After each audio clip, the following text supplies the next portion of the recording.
was like a zombie till I was awakened, chasing all the Barbies, trying to get the bacon. Pull up in a new toy, feeling like a rude boy, always acting crazy, but my heart felt like... What's up, guys? This is week 3, episode 3 of Culture Shock, and we're so glad that you guys clicked on this today. We're thankful, but today the title of our talk is going to be on sex and how sex is worth the wait. So just to start that off, I would like to say, most churches do not talk about sex enough, and I feel like for most people my age and even people that are closer to your age, that's what we need to hear. Because I feel like, especially with people my age, we don't have a clear understanding of what sex actually is and if it's good, if it's bad. And so basically, all really that church tells us about sex is don't have sex till you're married. And so that leaves a lot of skepticism in people's minds that, well, what if I've already had it? What if this, what if that? It's just a lot of thoughts and confusion that can be made through that. And it really needs to be brought out and talked about in a way that people can understand and begin to realize what it actually is for what it is and what it's made for and who it's made by. So to start off, I would just like to say that God made sex. Sex is good.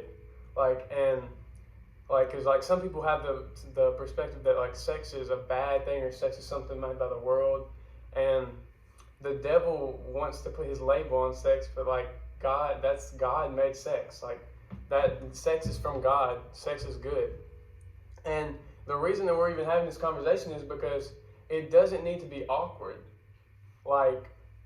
People, if you're a parent and you're talking to your kids about sex, it can be awkward, and people make it awkward. But the reason that it's awkward is because that we don't talk about it in church. So when pastors do bring it up in church, it can be awkward, and some people in the audience don't like it. But that's the reason, is because it's never talked about, and it needs to be talked about. So if you want to say anything about that before I go on, if you got anything. Yeah, I think, thanks Josh for asking me to do this. I appreciate you asking me to do this. I think that you're right. I think that in church, culture, we want to talk about it only when we say don't do it. And my experience is the same as yours. Many years ago, obviously, I felt those same things. They would say don't have sex before marriage, and that's really all they said. And I think it's really important to be real about it, to talk about it. Right. I know. You recall, it's always been talked about in our house very really in a real way. Right. My mom would always talk about it in a very real way. Right. If I went out on Friday or Saturday night, she would kiss me at the door and say, "Keep your penis in your pants." Yeah. And that's how she kept it real to me. Right. And so I think you're right. I think that it has to be talked about, and it has to be talked about more. In more ways than just don't do this. Right. Yeah, so what I want to say, again, to begin is, because you talked with a group a long time back about sex and about the specialness and the beauty of sex that God created. And you said you had a little purity token or whatever thing, you know what I'm talking about? Mm-hmm. And True Love Waits. That was back in the day. True Love Waits rallies. Gotcha. So, and you had said when you were talking about the little tokens, and you said, I remember what you said. You said, because for a lot of people who watch this, they've already had sex, and they want to know what does that mean now? That I've had sex, because all church says is that not to have sex till you're married. And what if I've messed up? And so you said that. Even if you've already had sex, you can renew your token. And so I thought that was cool. So that's the thing, God's grace is sufficient for everything. And I feel again, like I said when we were talking in the other episode, there's people that I know, there's people that are I've already had sex, so there's no way God could love me. I've already sinned against him, and that's a big sin, you know what I'm saying? And like God's grace is sufficient for everything. And like he has, like, your sin is paid for. And like people like don't understand the actual like weight of that and how awesome that is, that God's grace is so sufficient. And so like if you've already had sex, like God's grace is sufficient for that. And like there is no, like in the Bible, like the people that God used are all broken. Like God is drawn to your brokenness, not your perfection. And I feel like for those people that you've got this weight on you, and you've already had sex before you're married, like that doesn't mean I don't want you to watch this video, because the title of the video is Worth the Wait. And if you like, I feel like for some of you guys who have already had sex, you might see that video and you might not want to click on it because you've already had sex and you're, well, this ain't for me. But listen to me, this is for you. Like, you can renew your token. Like, God's grace is sufficient for that. And there's nothing you could ever do that God would not run to you with open arms. So if you have anything to say about that. Yeah, I mean, I think, like you said, we all mess up and we're all broken. And I think the surrender that we come to God with in our brokenness is what delights Him. And He's created us in a way and given us the gift of sex to experience that. And I think that, if we mess up in any way, Jesus' blood covers us. Right. And I think if we come in that brokenness and surrender back to Him in repentance, and repentance is always that thought of walking in a different direction, a 180-degree turn. And so I think if we're choosing to surrender to Him and to walk in a way that would please Him and make Him delighted, and some people would say the right way, but I like to think of it as in a way that would make Him delighted, because that's what I desire. He's given so much for us in covering our sin with His death on the cross, that I think it's so important for me to live my life. And that's when I was younger than you are right now, that's what I decided. I decided that God had a plan for my life, that He actually had a desire for my life and a plan for my life to succeed and be and to be blessed. And if I walked with Him and lived with Him, then I would live out that. And so I didn't want my desires to mess around with that destiny. I wanted to be able to achieve that and to walk with Him. And the only way you truly know God's will is to look backwards. Right. Hindsight is the only way we truly know that. And I think it's a situation where, as I look back at my life, He really has walked with me along. And I haven't been perfect, but I decided, even younger than you are, that what I wanted for my life was what He promised in His Word. Right. I wanted a relationship between a man and a woman, a one couple relationship. I wanted Him to bless me in that. I used to pray for that. When I was in 8th, 9th, 10th grade, I started praying for that and just begging God to bring the wife that He had for me. And it was really important for me. It was really important to do that because I knew He had my best interest at heart. And I knew what He had for me was better than what I could gain for myself. And the devil tried to prowl on me too, just like he tries to prowl around now and destroy everyone. And so even that person who has fallen, he wants them to continue to think they can't get back up, that they can't be renewed, and that they can't walk with God in a way that's pure and right. And so I think it's important to, like you said, to let them know that He loves them, and there's nothing that can separate them from His love. And the Bible tells us that in Romans, and I think that's important for them to come back to Him and in a surrendered and broken way, repent of what they've done, and walk with Him in His righteous path, and which we're only made right by His blood. We can't do enough. He does it for us, and we have to accept that by faith and trust that He's got our best interest at heart, and trust that He has a plan for our lives to prosper us and allow us success and blessing. And I think that's where I was, and that's, looking back now, many years later, how blessed I've been. Not only have I been fruitful and multiplied, and that's, a joke having 7 kids, but I have a beautiful wife, and we have a oneness that is way beyond physical. It's a blessing to have that oneness with her. You know, you think about how the culture is today, and there's so many hookups, and there's so many, even the apps now with Tinder and other apps, you know, that you can swipe on and connect, meet somewhere and connect and get a hit, as you guys would say, which was actually a #1 record back in my day, was a hit. But now it's a hit, and it means a whole lot of different things. But I think it's important, you know, in that's perverted. You know, that's not what God had. The devil has never created anything beautiful on his own. He's only perverted what God has given us. And so it's a situation where, you know, not only is he perverted that to make us look for that and chase our desires and the things that we think will make us feel good or have pleasure, but he's made it so empty. And you know, I read the other day that 36% of the searches on the internet are pornographic searches. And so whether it's connecting with a person or different people over and over, and you and I have talked about that before, and you may want to talk about that, about how you know someone and what the Bible means by that. But in Genesis, he talks about that oneness with one person, and in Corinthians, he talks about that again, and he calls it, it's pretty cool there, he calls it a mystery. And you know, we can't really understand that. You know, I can't tell you how Aaron and I are so connected. You know, we're kind of like if you glued two pieces of paper together and you tried to pull us apart, we're going to rip and tear. And you've used that analogy before. I've heard you speak that.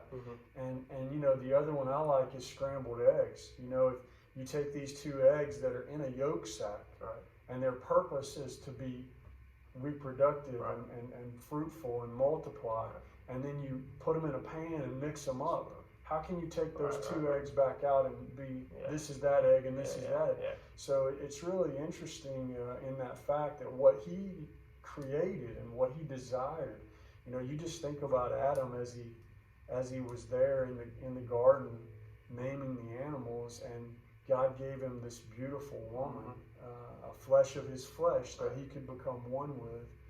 And again, you know, the devil's perverted it. We chase those desires to hit all these different pleasure points, and whether it be pornographic or whether it be hookups, and it's all very empty and shallow, and you know, drives depression. You know, the CDC, you know, I'm a doctor, the CDC even says, you know, that people who have multiple partners, they're less successful, whether it be school or work, and they have higher rates of depression.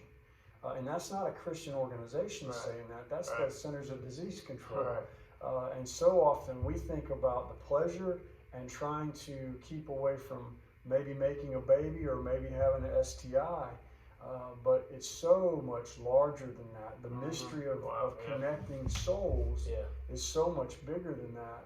And you know, that's what I have with your mom. And that's what I pray for all of you guys, that you find that. And we've prayed for your wife and all your brothers and sisters' wife before you were even born. We started praying for that, because that's how I prayed for myself. And I knew that if God would bless me with that I would have something that was absolutely beautiful and spectacular and wonderful, and really a connection with somebody else's soul. I know that's I'm sorry that was long. No, you're good. But Good. that's what I feel on that, and I think it's a lot there to unpack.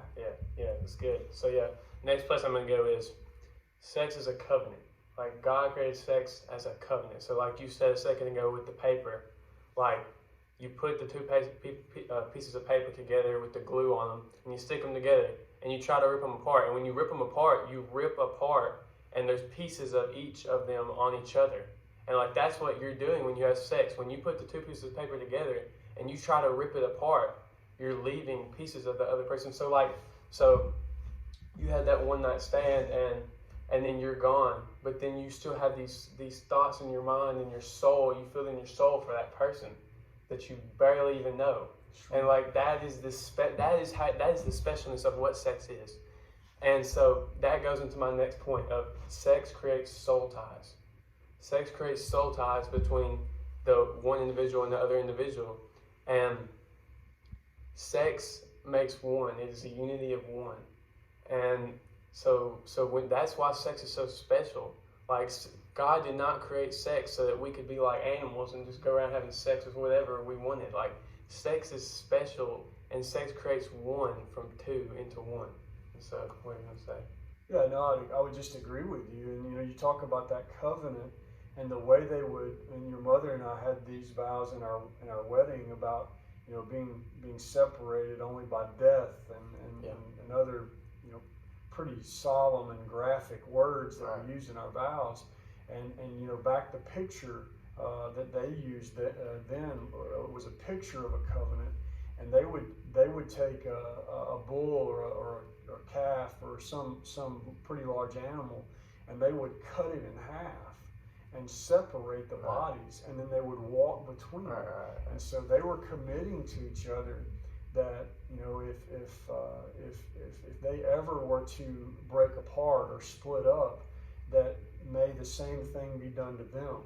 And that's where we get there. You hear it commonly in vows, till death do us part, because it was a splitting of those animals that the ancient people talked about and covenanted with, to say we're going to connect together as two souls to be together forever and never to be split up. And that's what drives it. So as far as what you were saying, because we're connecting our souls, and then we're never the same, because we're comparing that next person to the last person. And I think we've come so far in between our ages. Now we still feel the emotion of that and the suffering of that, but it's almost on to the next hit. It's even less beautiful, because it's just a bunch of sex, and it's not anything that's soul tied. And that's so what God did not create sex to be. Sure. God, we see marriage as us walking down the aisle, but God sees marriage when we have that bond, when we come together, when our souls come together. That's how, when God sees our souls come together, that's when He says marriage. When He said that about Adam and Eve in the garden, and we get so much from that. It's a man and a woman coming into relationship so that they may glorify Him with their lives as they live out and understand what community is and relationship is, all the good, all the bad, the hard times, what you don't like about somebody, it's all of that coming together to make Him bring Him glory. And then the other command that He gave them was to be fruitful and multiply, because they had to populate the earth.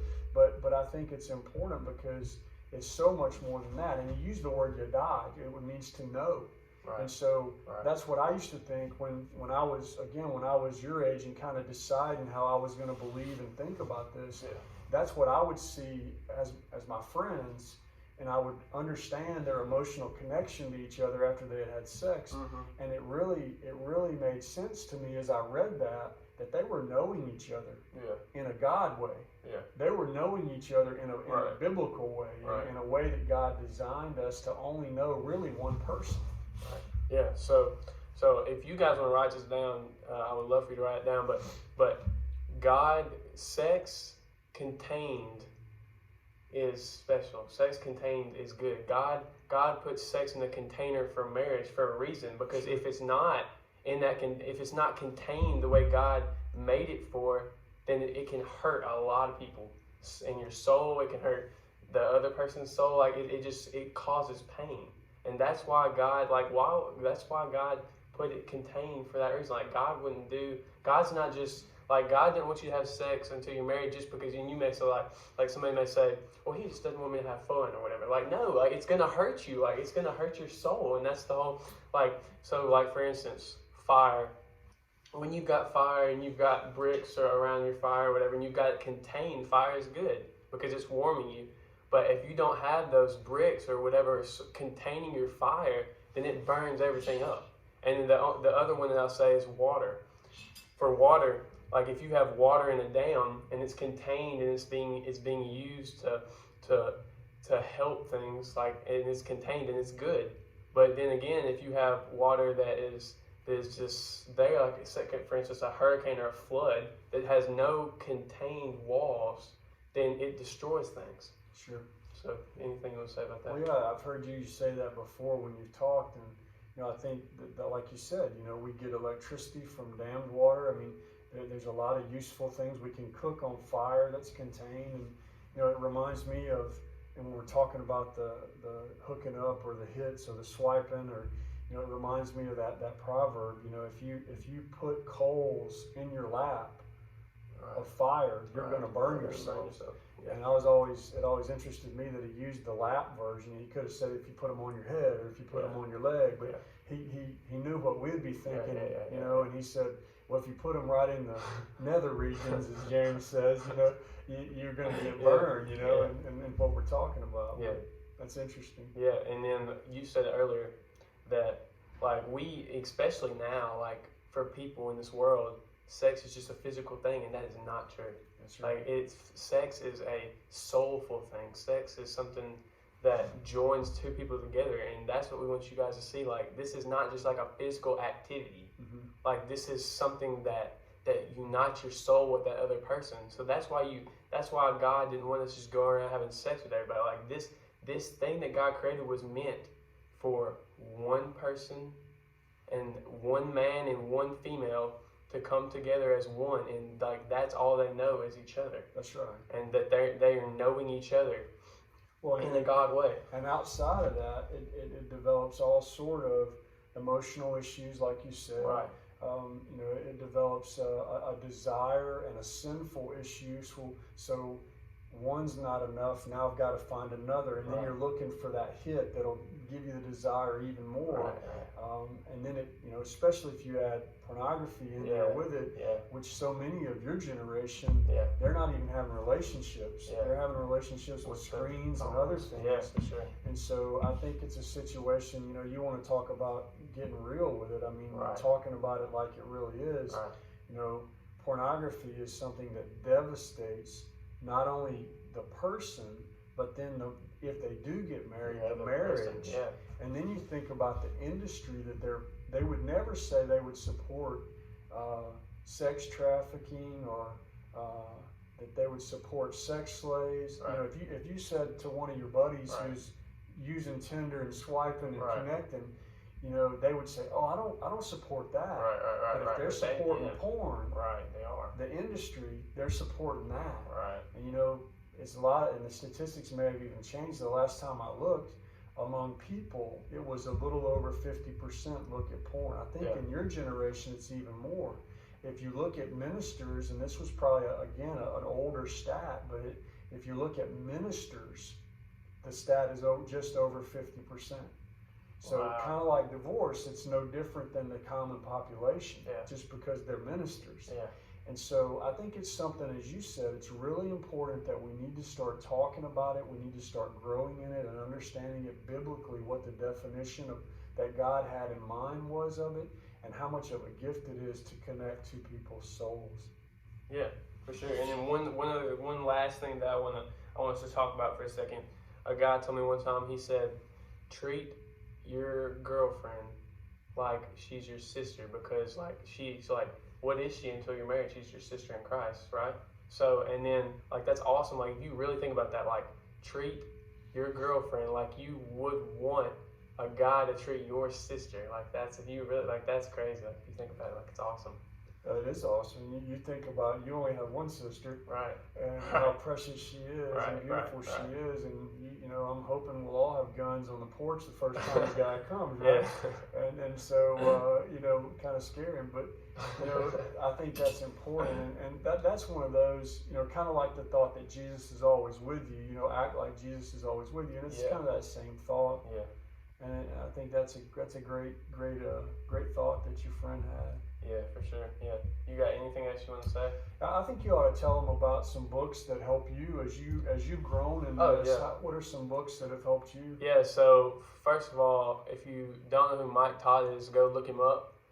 He has this book now that has been a New York Times bestseller for like a bunch of weeks, and it's called Relationship Goals. and you guys should really go check it out. And then on YouTube, you can listen to his sermons, and they're awesome. Like he really helps you to understand like what sex is and how special it is, and that is like you guys got to check it out. And then another thing, I'm about to start reading a book by Levi Lusko called Swipe Right, and he talks about a lot of the same stuff, and it's just deep and awesome and special. Well, the subtitle is on Levi's book is called "The Power," the power of sex and romance. Right. Yeah, and you think about that power, and you think about the flood again, or the contained water, and it's so powerful in our lives because I've always thought that was interesting too. As I've been people watching, sitting somewhere, that everybody has connection with somebody. Wow. You know, whether they're tall, short, heavy, thin. Yeah. Are there any colors? I mean, everybody has somebody that God has allowed them to connect with. Right. And it's a lot of power there. We need that. Right. We have to have that. He created us to have that in a beautiful way, so that we, like you said, that it might be man and woman and connection of a soul to become one. All right, for sure. Anything else? I can't think of it. Guys, Thanks for letting me go on. Guys, thank you for sure. Thank you so much, guys. I hope you enjoyed this episode 3 of Culture Shock. Thank you guys so much for watching, and we'll be back next week with another episode. Thank you, Dad. See y'all later. Culture Shock.